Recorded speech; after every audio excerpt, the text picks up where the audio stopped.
पुराने चीन की एक घटना है।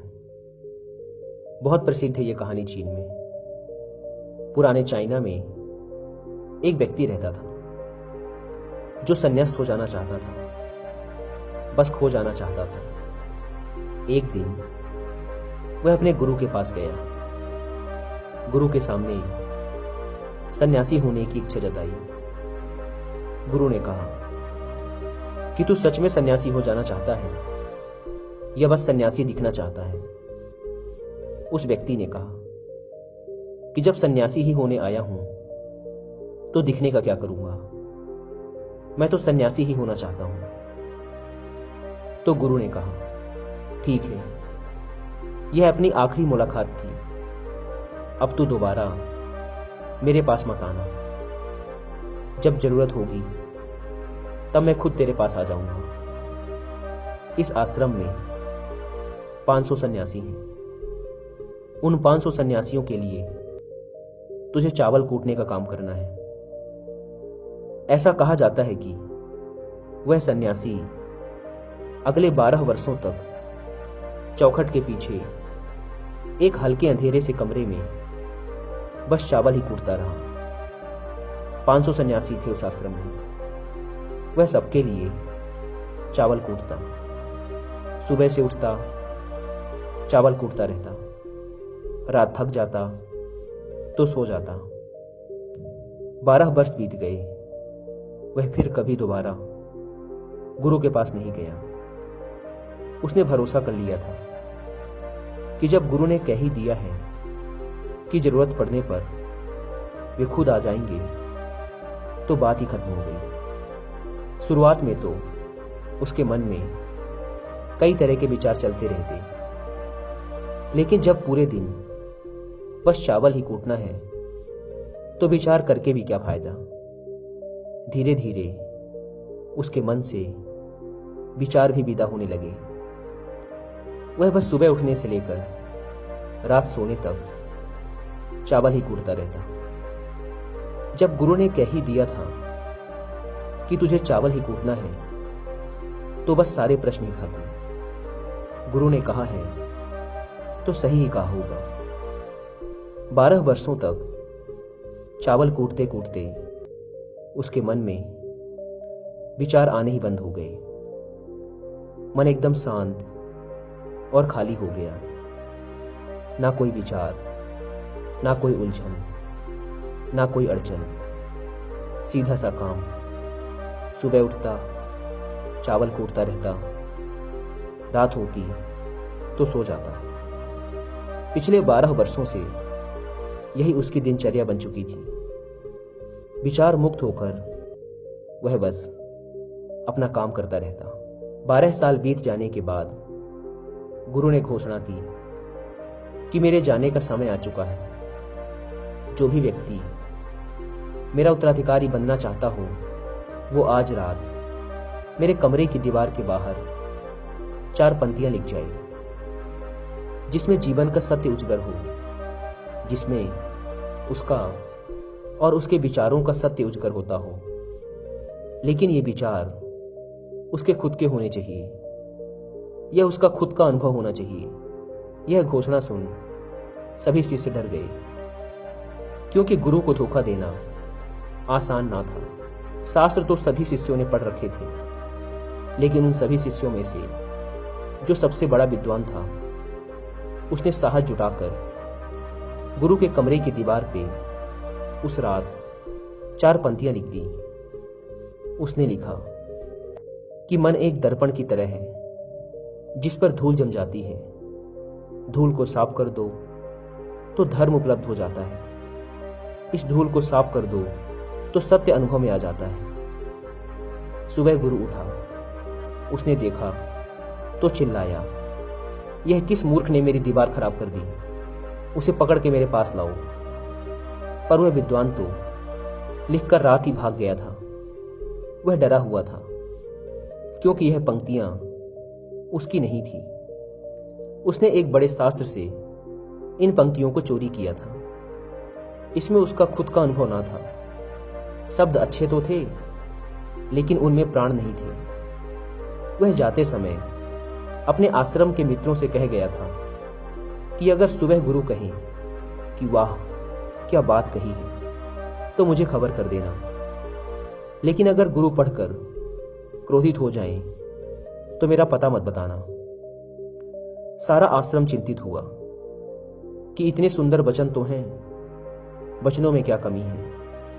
मन दर्पण की तरह ही तो है, जिसमें शब्दों की, विचारों की, अनुभवों की धूल जम जाती है। बस इतनी ही तो बात है। साफ कर दो दर्पण तो सत्य का प्रतिबिंब फिर बन जाता है। लोगों ने कहा, उस सन्यासी ने बात तो बिल्कुल ठीक ही लिखी है, लेकिन गुरु जरा जरूरत से ज्यादा ही कठोर हैं। और अब देखते हैं कि इससे ऊंची बात गुरु कहां से लेकर आएंगे। ऐसी ही बातें पूरे आश्रम में चल रही थी। पूरा आश्रम गर्म था इस एक बात को लेकर। ऐसे ही 4 सन्यासी ये बात करते हुए उस चावल कूटने वाले के पास से जा रहे थे। उसने भी उन चारों की बात सुनी। उनकी बात सुनकर वह हंसने लगा। उनमें से एक ने कहा, तुम हंस रहे हो, बात क्या है? उसने कहा, गुरु ठीक ही तो कह रहे हैं, किस नासमझ ने यह लिखा। यह सुन वह चारों सन्यासी चौंके और फिर बोले, तू पिछले 12 वर्षों से चावल ही कूट रहा है और हम शास्त्रों पर सर पटक पटक कर मर गए, तो अब तू बताएगा कि क्या सही है और क्या गलत। उनमें से एक ने कहा, तो क्या तू लिख सकता है इससे बेहतर कोई वचन? उसने कहा, पिछले 12 वर्षों से चावल कूटते कूटते लिखना तो मैं भूल ही गया हूं, लेकिन बोल सकता हूं अगर कोई लिख दे तो। लेकिन एक बात याद रहे, उत्तराधिकारी बनने की मेरी कोई इच्छा नहीं है। अगर इस लिखने की वजह से मुझे उत्तराधिकारी बनना पड़े तो मैंने कान पकड़े, मुझे लिखवाना भी नहीं है। फिर उन चारों ने कहा, अरे तू बोल, हम लिख देते हैं। उसने लिखवाया। कहा, लिख दो जाकर। कैसा दर्पण कैसी धूल, ना कोई दर्पण ना कोई धूल, जो इसे जान लेता है धर्म को उपलब्ध हो जाता है, सत्य को उपलब्ध हो जाता है। आधी रात को गुरु उस चावल कूटने वाले के पास आए और कहा, अब तू यहां से भाग जा, वरना ये 500 तुझे मार डालेंगे। ये मेरा चोगा ले, तू मेरा उत्तराधिकारी बनना चाहे या ना बनना चाहे, इससे कोई फर्क नहीं पड़ता। तू मेरा उत्तराधिकारी है, मैंने तुझे ही अपना उत्तराधिकारी मान लिया। लेकिन अब तू इस आश्रम से भाग जा, क्योंकि ये तुझे जीने ना देंगे।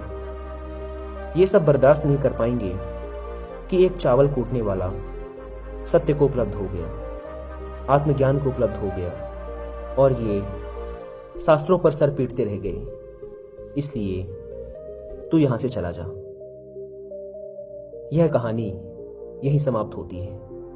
विचार शून्यता के संदर्भ में एक बार गौतम बुद्ध ने भी अपने एक शिष्य मौलुकपुत्र से कहा था कि जिस दिन तुम्हारे दिमाग में विचार उठने बंद हो जाएंगे, उस दिन तुम सत्य का अनुभव करोगे, तुम खुद को, इस ब्रह्मांड को समझ पाओगे, और यही बुद्धत्व प्राप्ति का पहला कदम है। दोस्तों, अगर आप भी अपने विचार और माइंड को समझने की ओर पहला कदम बढ़ाना चाहते हैं, तो मैं आपको 3 बुक्स रिकमेंड करूंगा जिन्हें आपको जरूर पढ़ना चाहिए। जिसमें पहली बुक है बुद्धास ब्रेन, दूसरी बुक है the monk who sold his Ferrari, और तीसरी बुक है ब्रेन रूल्स। लेकिन यदि आपके पास इन बुक्स को बैठकर पढ़ने का टाइम नहीं है, तो आप इन तीनों ही बुक्स की बुक समरी सुन सकते हैं कुकू FM ऐप पर। कुकू FM इंडिया का लीडिंग ऑडियो बुक प्लेटफॉर्म है, जहां पर आप अपने पसंद के किसी भी बुक की ऑडियो बुक सुन सकते हैं, वो भी इंडिया की किसी भी लैंग्वेज में। ऑडियो बुक सुनने का सबसे बड़ा फायदा ये है कि आपको बुक्स पढ़ने के लिए अलग से टाइम नहीं निकालना पड़ता। अपने डेली यूज के कामों को करते वक्त भी आप इन बुक्स की प्रीशियस नॉलेज को गेन कर सकते हैं। वैसे तो कुकू FM के पूरे 1 साल का सब्सक्रिप्शन 399 रुपीज का है, लेकिन यदि आप डिस्क्रिप्शन एंड पिंड कमेंट पर दी गई लिंक से कुकू FM ऐप को डाउनलोड करके उसमें हमारा कूपन कोड WI50 यूज करते हैं, तो आपको मिलेगा सीधे 50% का डिस्काउंट। यानी कि सिर्फ 199 रुपीज़ में, जो कि एक बुक की कीमत से भी कम है, आप पूरे 1 साल तक सैकड़ों बुक्स की ऑडियो बुक सुन सकते हैं। लेकिन ये 50% डिस्काउंट का स्पेशल ऑफर सिर्फ पहले 250 लोगों के लिए ही वैलिड है, इसलिए देर ना करें। Link description and pinned comment पर दी गई है, एक बार जाकर जरूर चेकआउट करें। मन के विचारों को शांत करने का एक तरीका जो बौद्ध ग्रंथों में बताया गया है वह है खुद के विचारों पर ध्यान देना।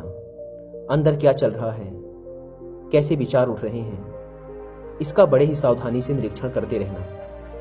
पर इसका मतलब ये नहीं है कि हम अपने विचारों को दबाना, उन्हें रोकना शुरू कर दें। अगर आप ऐसा करेंगे तो विचारों के फैलाव की तीव्रता और बढ़ जाएगी।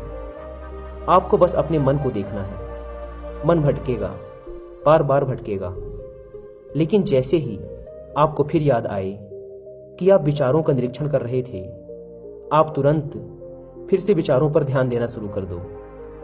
शुरुआत में आपको काफी परेशानी आएगी और मन बार बार भटकेगा भी, लेकिन कुछ दिनों बाद आप देखेंगे कि अब आप काफी लंबे समय तक अपने विचारों को ऑब्जर्व कर पा रहे हैं। हर तरह के अच्छे बुरे विचार मन में आ रहे हैं, जा रहे हैं, लेकिन आप विचारों के साथ कोई छेड़खानी नहीं कर रहे हैं। धीरे धीरे आपके मन में विचारों के उठने की तीव्रता कम होती चली जाएगी, और अगर आप इस प्रक्रिया में और गहरे होते चले जाते हैं तो आप पाएंगे कि आपके मन में विचार उठने ही बंद हो गए हैं।